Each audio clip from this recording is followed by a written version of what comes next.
نحمده ونستعينه ونستغفره ونعوذ بالله من شرور أنفسنا ومن سيئات أعمالنا من يهده الله فلا مضل له ومن يضلل فلا هادي له أشهد أن لا إله إلا الله وحده لا شريك له وأشهد أن محمدا عبده ورسوله يا أيها الذين آمنوا اتقوا الله حق تقاته ولا تموتن إلا وأنتم مسلمون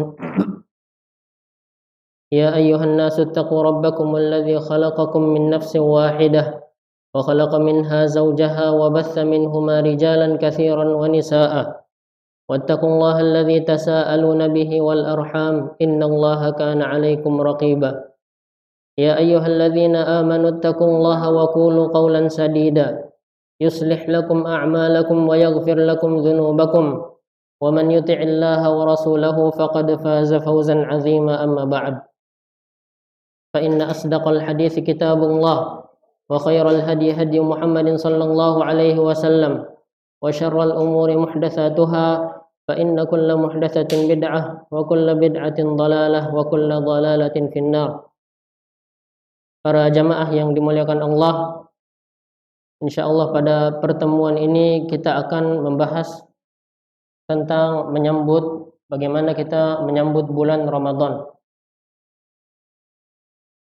Yang pertama yang perlu kita syukuri nikmat-nikmat Allah yang sangat banyak, nikmat sehat, nikmat waktu luang, dan juga nikmat diselamatkan dari berbagai musibah. Dan juga kita meminta kepada Allah, semoga Allah Subhanahu wa taala mempertemukan kita pada bulan Ramadan yang akan datang ini, yang sudah ada di depan kita. Dan kita berdoa semoga Allah Subhanahu wa taala berikan kita kesehatan dan keadaan yang terbaik di bulan Ramadan agar kita bisa beribadah dengan sempurna. Karena kita tidak pernah mengetahui apakah kapan ajal kita, kapan kita akan dijemput. Maka hendaklah kita senantiasa berdoa semoga Allah Subhanahu wa taala masukkan kita dan berikan kita nikmat berupa bulan Ramadan. Dan juga kita meminta kepada Allah untuk memperpanjang umur kita dan juga mengikat doa tersebut, yakni mengkaitkannya dengan agar kita bisa mengisi umur tersebut dengan amalan soleh. Karena Nabi Shallallahu Alaihi Wasallam pernah bersabda, khairun nas man tala umruhu wa hasuna amaluh. Sebaik-baik manusia adalah yang umurnya panjang dan amalannya baik. Jadi umur yang panjang adalah di antara bekal yang paling baik yang dengannya derajat seorang itu bisa diangkat di surga nanti apabila kita menggunakan umur tersebut untuk ketaatan kepada Allah. Hadis ini disahihkan oleh Syekh Albani, diriwayatkan oleh Imam At-Tirmidzi. Kemudian Nabi Shallallahu Alaihi Wasallam juga pernah mendoakan sahabat Anas ibn Malik. Beliau bersabda, Allahumma aksir malahu wa waladah. Ya Allah, perbanyaklah hartanya dan juga anaknya. Hartanya Anas ibn Malik dan juga anak-anaknya. Wa barik lahu fima a'taitah. Dan berkahilah dari apa-apa yang engkau berikan kepadanya. Wa atil hayatahu ala ta'atik. Dan panjangkanlah umurnya di atas ketaatanmu. Wa ahsin amalahu waghfirlah. Dan perbaikilah amalannya dan juga ampuni dosa-dosanya. Doa Nabi tersebut, Nabi SAW, doa tersebut juga memiliki faedah bahwasanya umur yang panjang itu sangat bermanfaat apabila diisi dengan ketaatan kepada Allah. Semakin panjang umur seseorang maka semakin banyak ia mendapatkan bulan Ramadan, yang mana dengannya derajatnya bisa diangkat di akhirat nanti. Dan ada satu hadis lagi berkaitan dengan hal ini yang diriwayatkan oleh Imam Ibnu Majah dan disahihkan oleh Syekh Albani dari sahabat Talha ibnu Ubaidillah, salah satu dari sahabat Nabi Shallallahu Alaihi Wasallam yang dijamin masuk surga. Beliau berkata, anna rajulaini min baliyin qadima ala Rasulillah sallallahu alaihi wasallam, bahwasanya ada dua orang dari suatu tempat yang bernama Bali, yang mana kedua orang tersebut datang kepada Nabi sallallahu alaihi wasallam. Kemudian mereka masuk Islam di hadapan Nabi sallallahu alaihi wasallam secara bersamaan. Fakana ahaduhuma ashadda ijtihadan minal akhar. Salah satu dari dua orang tersebut lebih rajin ibadahnya daripada yang lainnya, daripada saudaranya yang satunya. Faghazal mujtahidu minhuma fastushhida. Maka orang yang lebih rajin tersebut berperang di jalan Allah kemudian mati syahid.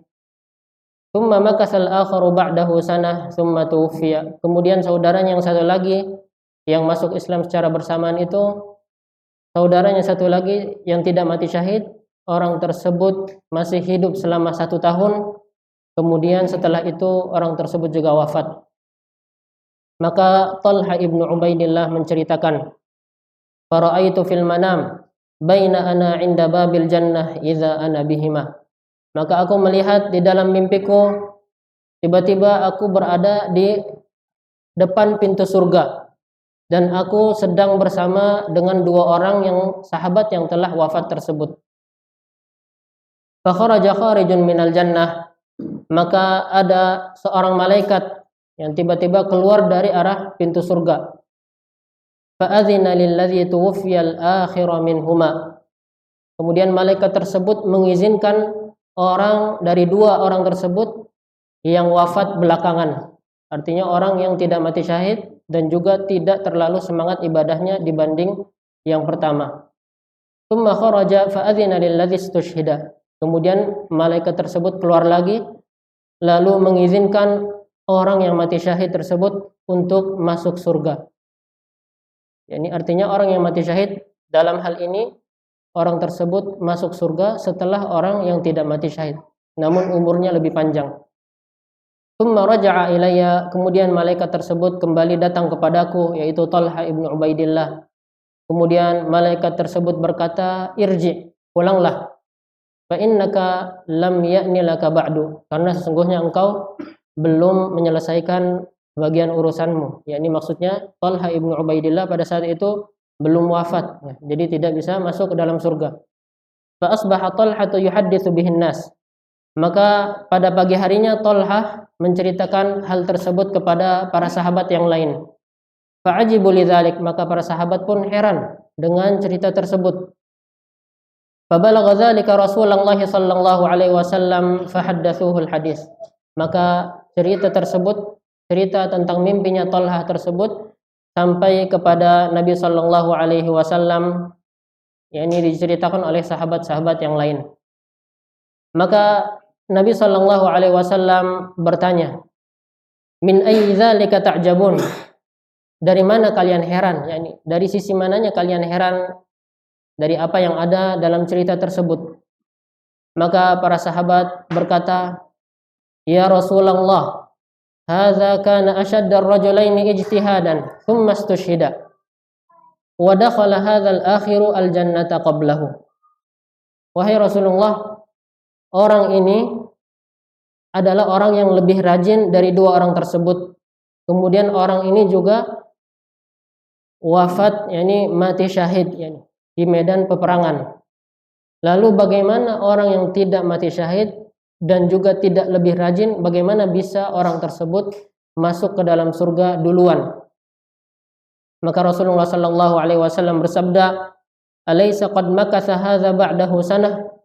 Bukankah orang tersebut masih hidup selama 1 tahun setelah wafatnya saudaranya yang mati syahid tersebut? Qalu bala, para sahabat menjawab, tentu saja. Maka Nabi sallallahu alaihi wasallam bersabda, "Wa adraka Ramadhana fasama." Dan juga orang tersebut mendapatkan bulan Ramadan dan juga berpuasa di dalam bulan tersebut. Wa shalla kadza wa kadza min sajdatin fis sanah. Dan juga orang tersebut salat sebanyak rakaat yang ada di dalam 1 tahun. Qalu bala, maka para sahabat menjawab tentu saja. Maka Nabi Shallallahu Alaihi Wasallam bersabda menjelaskan perbedaan derajat antara kedua orang tersebut di surga. Nabi Shallallahu Alaihi Wasallam bersabda, "Fama bainahuma ab'adu mimma bainas sama'i wal ard." Yakni jarak antara kedua orang tersebut di surga itu lebih jauh daripada jarak antara langit dan bumi.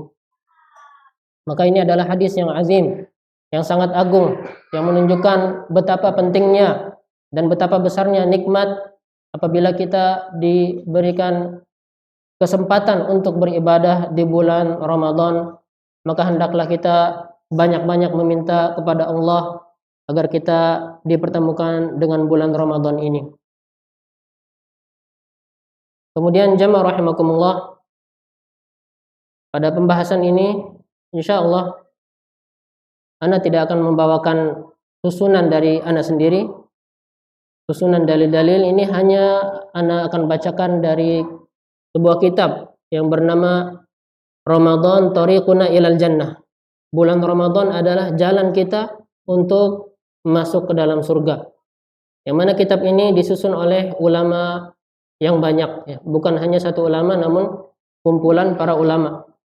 Dan kitab ini telah diterjemahkan berbentuk kitab yang kecil atau kutaib. Sudah ada terjemahannya dan bisa dibeli masing-masing dan dibaca. Karena susunannya sangat ringkas dan mudah, ya.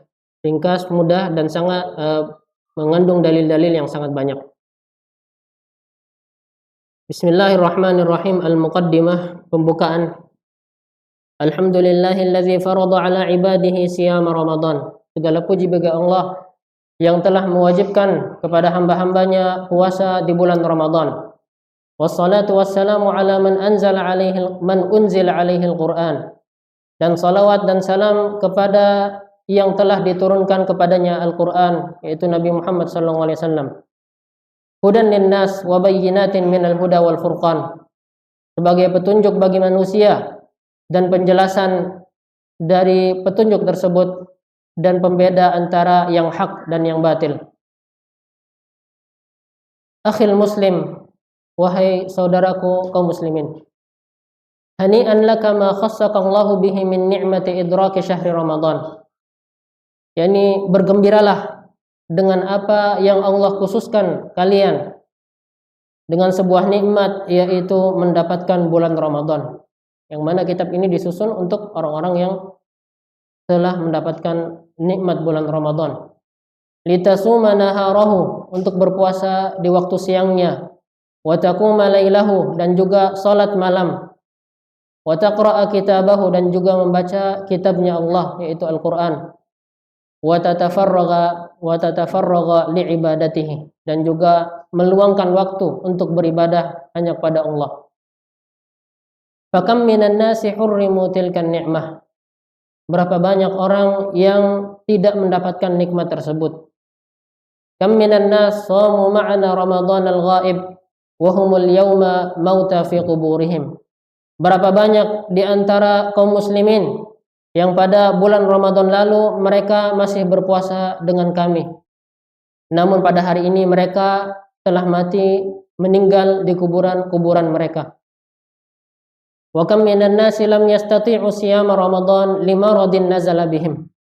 Berapa banyak orang yang tidak bisa puasa Ramadan karena memiliki penyakit yang menimpa mereka. Aw ajazin asabahum, atau juga tubuh yang lemah yang menimpa mereka. Aw syuyukhah ad'afathum, atau juga umur tua yang membuat tubuh mereka itu lemah. Aw haramun adhaba uquluhum, atau juga penyakit pikun yang telah menimpa akal-akal mereka. Alhamdulillah akhil karim ala hadhihi ni'mah. Maka pujilah Allah, wahai saudaraku yang mulia, atas nikmat ini. Ini nikmat mendapatkan bulan Ramadan. Waghtanim fursata hadha syahr fi ta'atillahi wa ibadatih. Dan juga gunakanlah kesempatan ini, kesempatan bulan ini untuk ketaatan kepada Allah dan beribadah kepadanya. wala tudayyi ayyamahu al-qalilah wa sa'atihi al-yasirah. Dan juga janganlah sia-siakan hari-hari dari bulan Ramadan yang sangat sedikit dan waktu-waktunya yang sangat singkat. Fima la ya'udu 'alaika bil faidati wal ajri was thawabi min Allah.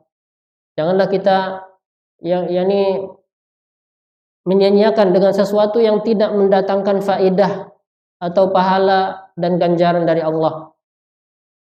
Nabi sallallahu alaihi wasallam bersabda, "Man adraka Ramadhana wa lam yughfar lahu, ba'adallahu finnar." Barang siapa yang mendapatkan bulan Ramadan namun ia tidak diampuni oleh Allah, maka Allah akan jauhkan orang tersebut ke dalam api neraka. Ini artinya orang tersebut sudah diberikan kesempatan yang sangat baik, yang sangat mudah baginya untuk bertaubat kepada Allah, untuk mendapatkan ampunan Allah di dalam bulan Ramadan. Yang mana hal tersebut bisa kita rasakan sendiri. Bagaimana jiwa manusia pada saat bulan Ramadan itu sangat dimudahkan untuk beramal soleh. Orang-orang yang biasanya tidak sholat malam, mereka menjadi sholat malam. Bahkan bukan hanya 1 rakaat, bukan 3 rakaat, namun 11 rakaat dan lebih. Dan ini bisa kita rasakan. Maka bagaimana orang yang telah mendapatkan musim ketaatan tersebut, namun ia menyia-nyiakan kesempatan tersebut dan tidak mendapatkan ampunan Allah, maka hadis ini menjadi ancaman bagi orang tersebut. Wal-iyadzu billah. Hadis ini sahih diriwayatkan oleh Imam Muslim. Kemudian bab yang selanjutnya adalah keutamaan puasa. Keutamaan puasa.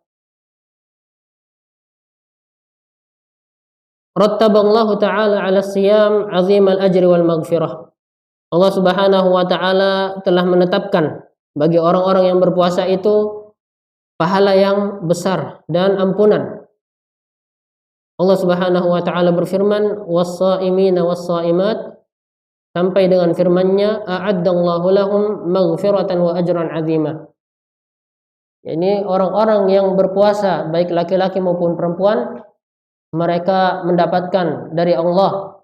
Yani Allah siapkan bagi mereka ampunan dan juga pahala yang sangat besar. Yang mana semua kita membutuhkan ampunan Allah dan juga membutuhkan pahala. Setiap kita pasti pernah berbuat salah. Bagaimana yang kita ketahui, kullu bani Adam khata'. Ini setiap manusia, setiap anak Adam pasti banyak berbuat salah, khata'. Wa khairul khata'in at-tawwabun. Dan sebaik-baik orang yang banyak bersalah adalah yang paling banyak bertaubat. Maka sejatinya kita harus mengharapkan ampunan Allah dan juga pahala dari ibadah kita, di antaranya puasa yang akan kita laksanakan ini. Dan juga kita mengharapkan pahala dari Allah, mengharapkan ampunan dari Allah, itu termasuk keikhlasan. Itu di antara termasuk hal yang dapat mendatangkan keikhlasan. Dan bukan seperti orang-orang sufi ya, yang mana mereka menganggap bahwasanya mengharapkan ganjaran dari Allah dalam ibadah itu merupakan perusak keikhlasan. Ini adalah perkataan yang salah, keyakinan yang salah. Bahkan Nabi Shallallahu Alaihi Wasallam, orang yang paling bertakwa, orang yang paling ikhlas, beliau mengharapkan surga Allah, meminta surga Allah, dan meminta untuk dijauhkan dari api neraka.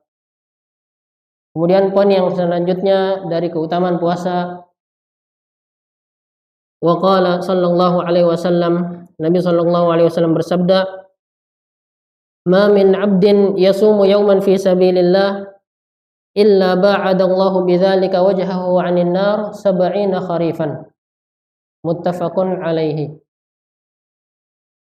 Yani tidaklah seorang hamba berpuasa 1 hari di jalan Allah. Ini para ulama berselisih tentang makna fi sabilillah, berpuasa di jalan Allah. Apakah maknanya adalah, ini sebagian ulama menjelaskan bahwasanya maknanya adalah berpuasa ketika di medan perang, fi sabilillah. Dan juga ada yang mengatakan bahwasanya fi sabilillah yakni sabilullah ta'atullah. Sabilullah, jalannya Allah adalah ketaatan kepada Allah. Yang mana makna fi sabilillah diartikan menjadi qasidan bihi wajh Allah, yakni mengharapkan wajah Allah dalam puasanya.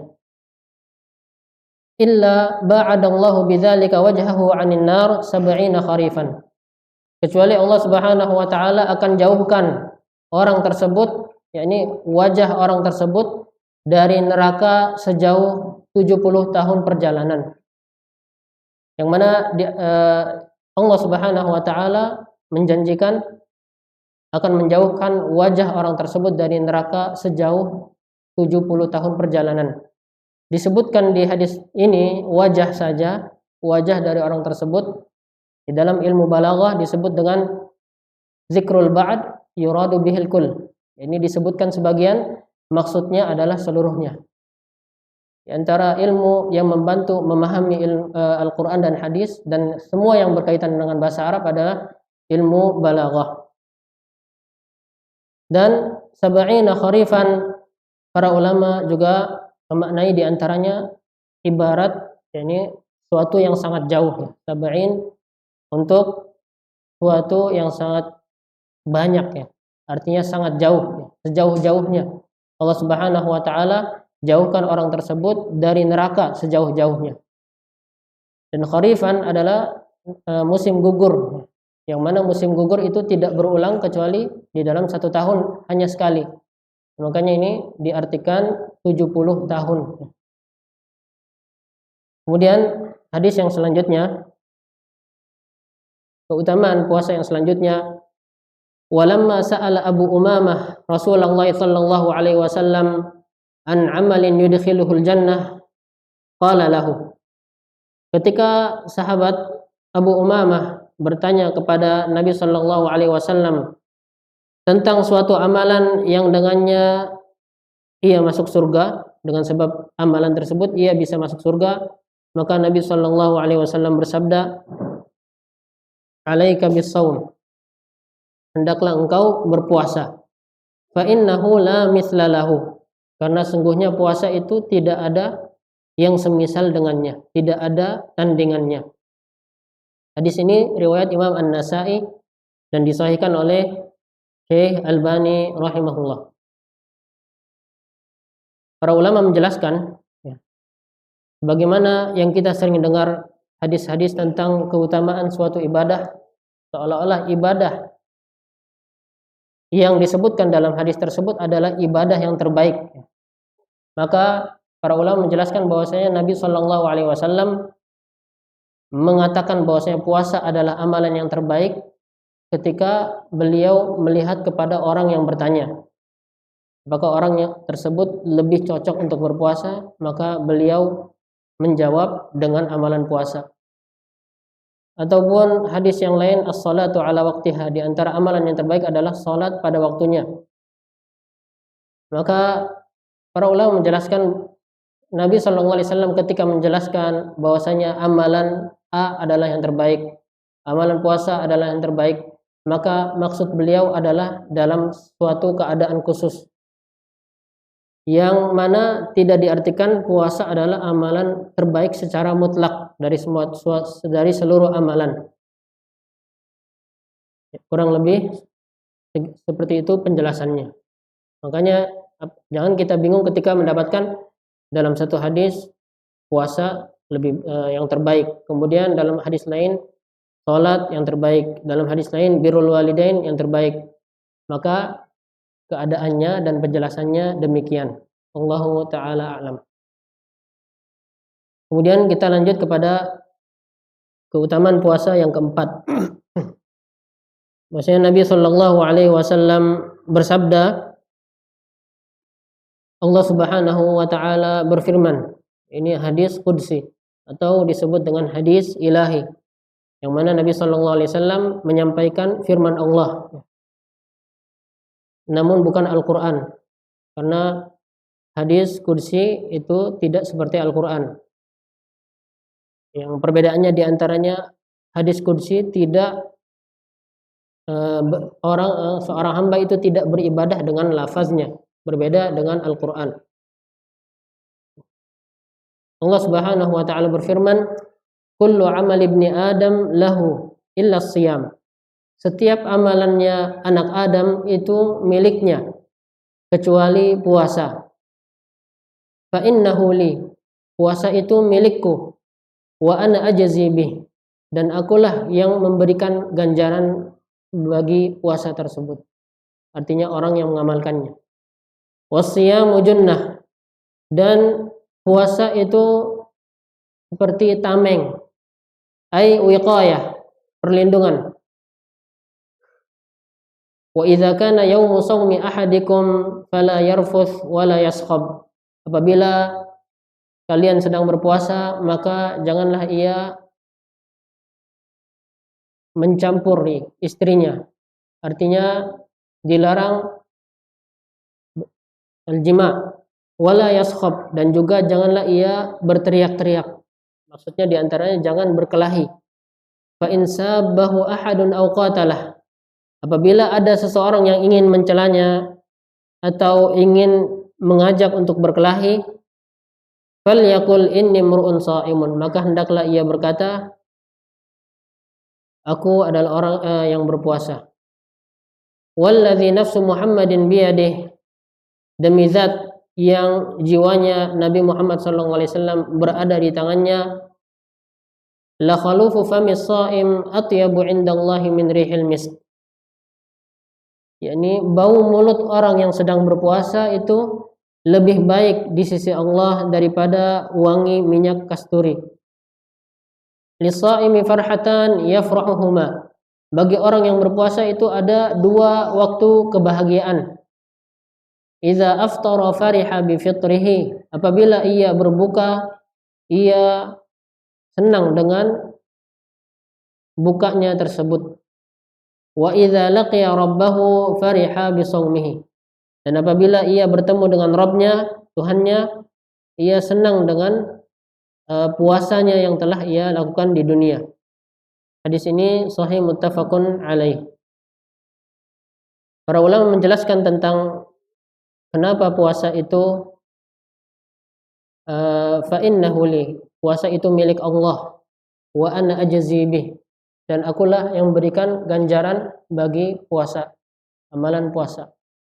Maka para ulama menjelaskan diantaranya maknanya adalah ibadah puasa itu sangat sulit untuk dimasuki riya, ya, atau mungkin dikatakan tidak mungkin. Bagaimana orang yang berpuasa itu tidak ada yang tahu kapan dia makan, kapan dia minum. Apabila dia tidak jujur kepada Allah, pasti dia tidak akan berpuasa, yang mana tidak mungkin dimasuki riya, ya. Dan juga para ulama menjelaskan bahwasanya puasa itu Allah Subhanahu wa taala berikan ganjaran tanpa batas. Berbeda dengan amalan-amalan lain yang mana Allah Subhanahu wa taala janjikan ganjaran berupa lipat ganda, berupa baik itu 10 kali atau sampai 700 kali. Namun berbeda dengan puasa. Puasa Allah Subhanahu wa taala memberikan ganjaran tanpa batas. Apabila puasanya benar, ya. Apabila puasanya benar dan ikhlas. Allah Subhanahu wa taala berfirman, "Innama yuwaffas sabiruna ajrahum bighairi hisab." Sungguhnya Allah memberikan ganjaran kepada orang-orang yang bersabar. Pahala mereka, ganjaran bagi mereka itu tanpa hisab, tanpa adanya perhitungan. As-sabirun, orang-orang yang bersabar. Para ulama di antara maknanya menjelaskan adalah di antaranya puasa, ya. Karena puasa itu terkumpul di dalamnya berbagai jenis kesabaran. Kesabaran dari bermaksiat kepada Allah, kesabaran dalam ketaatan kepada Allah, kesabaran dalam untuk tidak, yakni meninggalkan hal-hal yang pada asalnya itu halal, seperti makan, minum, jima, dan lain-lain, semuanya. Maka disebutkan puasa terkumpul di dalamnya semua jenis kesabaran. Baik. Kemudian Dan juga ketika kita berpuasa ada adab-adabnya. Di antaranya tidak bertengkar dan juga tidak berkata dusta dan lain-lain. Artinya kita meninggalkan semua jenis dosa-dosa, ya. Bukan hanya meninggalkan makan dan minum, akan tapi juga kita berpuasa dari segala jenis perbuatan dosa-dosa yang lain. Kemudian keutamaan puasa yang lain adalah bahwasanya puasa itu menjadi syafaat bagi orang yang berpuasa pada hari kiamat nanti. Nabi Shallallahu Alaihi Wasallam bersabda, Inna siyama wal Qur'ana yashfa'ani lil abdi yaumal qiyamah. Bahwasanya puasa dan Al-Quran itu akan memberikan syafaat bagi seorang hamba nanti pada hari kiamat. Hadis ini dihasankan oleh Syekh Albani, diriwayatkan oleh Imam Ahmad dan Hakim dan lain-lain.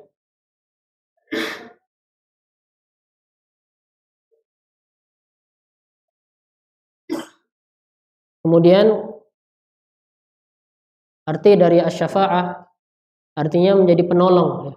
Asy-syafa'ah di antara maknanya adalah menolong.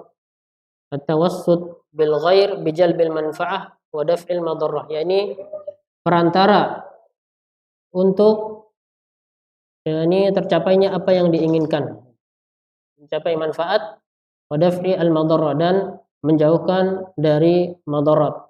Dan di antaranya syafaat di sini makna Siyam dan Al-Quran itu yashfa'an, yakni menolong seorang hamba untuk masuk ke dalam surga dan dijauhkan dari api neraka. Kemudian dalam hadis lain disebutkan ay rabbi, yakni as-siyam wal Quran yashfa'ani lil 'abd. Yaqulu siyam, yakni berkata puasa, ya. Puasa dikabarkan dalam sebuah hadis, puasa itu bisa berkata, ya. Yang mana kita harus beriman, ya. Bagaimana kaifiahnya kita tidak tahu, ya. Namun kita beriman dengan apa yang sampai kepada kita dari hadis-hadis yang sahih. Yaqulu siyam ay rabbi, wahai Rabbku, inni mana'tuhu at-ta'ama wasyahawati bin nahar. Sungguhnya aku telah mencegah orang ini dari makan dan syahwat-syahwat di waktu siang. Fasyafi'ni fihi, maka jadikanlah aku syafaat baginya. Wa yaqulul Qur'an, dan juga Al-Qur'an berkata pada Allah, mana'tuhun nauma bil lail, aku telah mencegah atau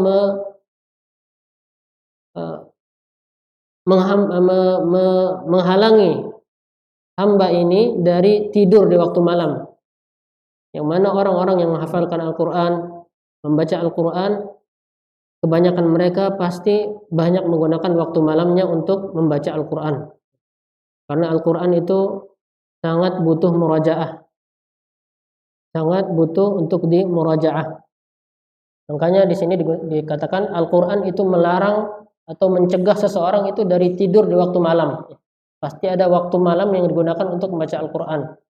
Dan di antara faedahnya bahwasanya Al-Quran itu ketika dibaca di waktu malam itu lebih meresap ke dalam hati, lebih mudah untuk dihafal dan dipahami di waktu malam. Allah Subhanahu wa taala berfirman, "Inna nasyi'atal laili hiya ashaddu wata'an wa aqwamu qila." Sungguhnya bangun di waktu malam itu asyaddu wat'an, lebih mudah untuk masuk ke dalam hati bacaan tersebut dan lebih baik. Kita lihat lagi tafsirnya. Mana'tuhun nauma bil lail, aku telah melarang orang tersebut untuk tidur di waktu malam, fasyafi'ni fihi, maka jadikanlah aku syafaat baginya. Fayashfa'an, maka Allah Subhanahu wa taala menjadikan Al-Qur'an dan puasa itu sebagai syafaat penolong seorang hamba untuk masuk ke dalam surga. Kemudian keutamaan yang lain dari puasa adalah Nabi Shallallahu Alaihi Wasallam bersabda, "Anna fil jannati baban ismuhu Rayyan." Bahwasanya di surga nanti dari pintu yang 8, surga itu memiliki 8 pintu. Salah satu pintunya bernama Ar-Rayyan. La yadkhulu minhu illa shaimun. Tidak ada yang masuk melalui pintu tersebut kecuali orang-orang yang berpuasa. Hadis ini sahih muttafaqun alaih. Para ulama menjelaskan kenapa namanya adalah pintu Ar-Rayyan, yang mana Ar-Rayyan artinya orang yang minum dengan puas, sehingga hilang rasa hausnya. Artinya orang-orang yang mana dahulu mereka di dunia itu berpuasa, mereka masuk ke dalam surga dan tidak lagi merasakan rasa haus. Kemudian pembahasan yang selanjutnya adalah fadlu syahri Ramadan wa siyamihi. Keutamaan bulan Ramadan dan berpuasa di dalamnya. Min fadaili syahri Ramadan annahu syahrul ladzi unzila fihi al-Qur'an. Bahwasanya bulan Ramadan itu adalah bulan yang diturunkan di dalamnya Al-Qur'an. Kitabullah al-Khalid, kitab Allah yang kekal. Wa hujjatuhul balighah, dan hujjah-hujjahnya yang sangat dalam. Wa nuruhul mubin, dan cahayanya yang sangat jelas. Fihi tasfidu syaitan. Di dalam bulan Ramadan itu syaitan-syaitan dibelenggu. Wa tughallaqu abwabun niran, dan ditutup pintu-pintu neraka. Wa tufattahu abwabul jinan, dan dibukakan pintu-pintu surga. Nabi sallallahu alaihi wasallam bersabda, "Idza jaa Ramadan futtihat abwabul jannah." Apabila telah datang Ramadan, pintu-pintu surga itu dibuka. Wa ghulliqat abwabun nar, dan ditutup pintu-pintu neraka. Wa suffidatis syayatin, dan pintu-pintu dan syaitan-syaitan pada saat bulan Ramadan itu dibelenggu. Hadis ini sahih muttafaqun alaih. Kemudian tentang makna hadis ini, bagaimana pintu surga itu dibuka dan juga pintu neraka ditutup. Para ulama menjelaskan maknanya bisa hissi, yakni secara hakikat pintu surga itu dibuka dan juga pintu neraka itu ditutup. Dan juga bisa bermakna maknawi, yang mana amalan-amalan soleh itu dimudahkan. Semua jenis amalan soleh dimudahkan pada bulan Ramadan. Dan juga segala jenis perbuatan-perbuatan buruk itu semakin berkurang pada bulan Ramadan. Wa suffidatis syayatin, para syaitan itu dibelenggu. Para ulama juga menjelaskan bagaimana syaitan itu dibelenggu namun masih ada kemaksiatan di bulan Ramadan. Ada yang menjelaskan bahwasanya semua syaitan dibelenggu, adapun kemaksiatan yang terjadi di bulan Ramadan itu karena faktor lain, bukan karena faktor godaan syaitan, namun karena godaan hawa nafsu manusia itu sendiri. Yang mana pada asalnya hawa nafsu manusia itu senantiasa memerintahkan kepada keburukan. Allah Subhanahu wa taala berfirman, "Innan nafsa la'ammaratun bisu." Sungguhnya jiwa manusia itu senantiasa memerintahkan kepada keburukan. Nah, ini adalah sifat asli jiwa seorang manusia. Kecuali orang-orang yang dirahmati oleh Allah. Kemudian ada juga yang memaknai bagaimana syaitan itu dibelenggu, artinya para pemimpin syaitannya saja, para pemimpin saja. Fidatis syayatin. Dan wallahu ta'ala alam, makna yang kedua inilah yang lebih tepat ya. Yang mana hanya syaitan, para pemimpin syaitan saja yang dibelenggu ya. Karena ada sebuah hadis lain dari yang diriwayatkan oleh Imam Bukhari. Nabi sallallahu alaihi wasallam pada saat itu sedang itikaf ya. Sedang itikaf di masjid, kemudian Safiyah bintu Huyai, istri Nabi sallallahu alaihi wasallam, menjenguk Nabi sallallahu alaihi wasallam. Kemudian saat ingin pulang, Nabi sallallahu alaihi wasallam ingin mengantarkan Safiyah ke rumahnya. Dan ketika tengah perjalanan ada dua orang sahabat yang sedang lewat ya. Dan para sahabat ini, dua orang sahabat ini tidak mengetahui siapa perempuan itu. Maka Nabi akhirnya para sahabat tersebut jalan secara terburu-buru. Maka Nabi SAW bersabda, "Ta'ala ya, kemarilah kalian berdua. Innaha Safiyatu bintu Huyai." Sungguhnya ini adalah Safiyah bintu Huyai, istri Nabi SAW. Maka para sahabat berkata, Subhanallah ya Rasulullah. Kemudian Nabi SAW bersabda, Inna syaitan yajri minal insan majrad dam. Sungguhnya syaitan itu mengalir di dalam aliran darah manusia. Wa inni khasyitu an yulqiya fi anfusikuma syai'an. Dan aku takut syaitan membisikkan sesuatu ke dalam jiwa kalian berdua. Yang mana Nabi SAW bersabda dengan demikian itu terjadi ketika beliau sedang i'tikaf. Dan Nabi SAW terbiasa i'tikaf 10 hari terakhir dari bulan Ramadan. Yang mana ini sebagai penguat bahwasanya syaitan itu masih ada berkeliaran di bulan Ramadan, namun para pemimpin syaitan itu dibelenggu pada bulan tersebut. Karena sudah masuki waktu Isya, maka kita cukupkan sampai di sini. Semoga yang sedikit ini bisa bermanfaat bagi ana pribadi dan para jamaah sekalian. Semoga bisa dipahami. Syukran, jazakumullah khairan. Subhanakallahumma wa bihamdik, asyhadu an la ilaha illa anta, astaghfiruka wa atubu ilaik. Assalamualaikum warahmatullahi wabarakatuh.